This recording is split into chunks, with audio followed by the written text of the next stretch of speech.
Angkatan bersenjata Rusia tidak tanggung-tanggung kembali menghancurkan peralatan militer Ukraina secara brutal. Rekamannya ramai beredar di media sosial Telegram pada Senin 13 Januari 2025. Tepat di dekat desa Vozdizhenska di DPR, tank T-72M1 milik Angkatan bersenjata Ukraina terdeteksi oleh drone tempur Rusia.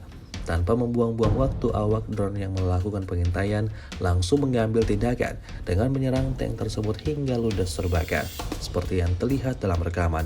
Hanya dengan satu kali hantaman drone, tank Ukraina berubah menjadi hancur berkeping-keping.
Download Tribun X sekarang, menghadirkan lokal menjadi Indonesia.